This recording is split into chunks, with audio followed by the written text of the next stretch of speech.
Tonto Joselinda Veshisayo Nomisimos Tonto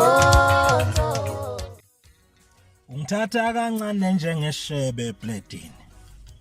Ungikha kancane njengeshebe ebledini. Unkala ngamehlo njengamanzi okupheka ipapa.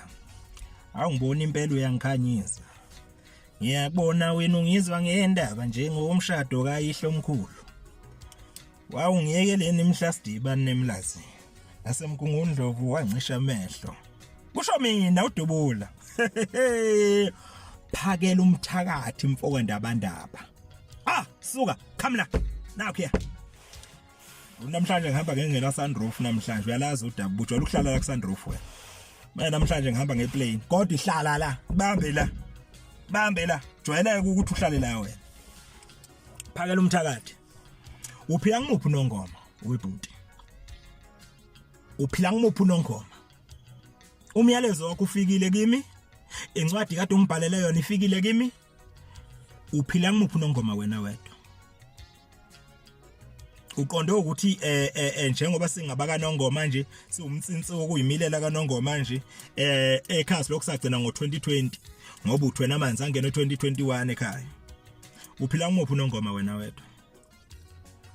Uyazi phakela umthakathi kuningi ukukhulumile kule video yakho but angeze ukuphendula. Kodwa njengamanje ngifuna ama evidence from kuwe. Ama evidence kuphela ngizowacela kuwena. Bese after that masufakile ama evidence bese ngiyabuya ngizoresponda kuyo yonke into oyikhulumile yakho. Oyishilo wayibhekisa kimi nomgibe. So ngifuna ukuthi ke uwabuyise njengoba enjalo. Ama evidence alapha kaNongoma.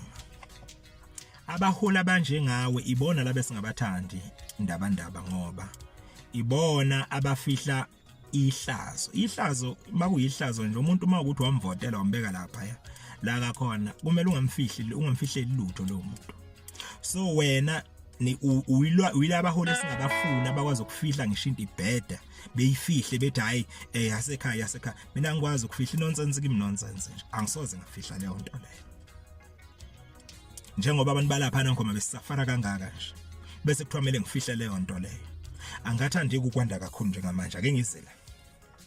Ndabandaba ngicela uhambe uye erenkeni enkulu uye ungene ema toilet akhona uvula amampompi kanje uvulela amanzi siwabona. Usuke lapho uye eCambridge estairs lapha phezulu. Uvula amanzi kanje amampompi akhona uzividorizele khona. Usuke lapho uye police station phakathi inside police station uvula umpompi kanje uwavidorize ubuye nawo. Usuke lapho uye eofisini lesilo samabandla onke akaZulu. Kulo yamkhukhu lo yana okuthiwa ioffice lesilo ufika uvula umpompi kanje uvidorize ubuye nawo. Bese usuka lapho ungenzela ukugcina uye emva kwase Caltex garage Caltex la sekune Nongoma Tax Association office lapha ngemumva uye emva kwakhona ufike uvidorize lapho la esekuchanywa khona la unukwa khona lokuchanywa khona uvidorize ubuye nakho uyifaka ivideo yakho la ngizobe sengikhona ukuphendula yonke leyo nto leyo kade ngiyikhuluma. Okwamanje angeze ukwazi ukuthi ngiphendule yonke lento ade uyikhuluma kodwa ngizokuphendula after usubuye nale evidence engifuna kuwena phakela umthakathi ngoba thina asiphili kaNongoma. Bonke labantu bebekhomenta lapha kule video leyana abaphili kaNongoma wewedwa uphila kaNongoma. Ngicela ukuthi ungizelena lawo ma video lawo after that ngizobe sengikhona ukuphendula kuyo yonke le nto ade uyikhuluma ndabandaba. Angikwazi ukufihla ihlazo mina. Ihlazo kumele ngilikhiphe linjengoba linjalo ukuze kusasa ngizophila kangcono. Angikwazi ukufihla mina. Angikwazi ukwenza leyo nto leyo. Angidalwanga kanjalo. Angikwazi ukufihla ihlazo engibhekene nayo ngaleso sikhathi leso. Ukuze ngisizakale kumele ngikhulume kuphela. Le yanto esibhekene nayo kwaNongoma amanyala. So wena phakela umthakathi ngicela ukuthi ungizelena lama evidence wonke lawo engicela kuwena. After that ngizobe sengikhona ukuthi ngibuye ngizokuphendula ke yonke le yanto ade uyikhuluma mhlonishwa. Ngiyacela ubuye nawo onke lama evidence engicela kuwona. ngiyabonga Phakela.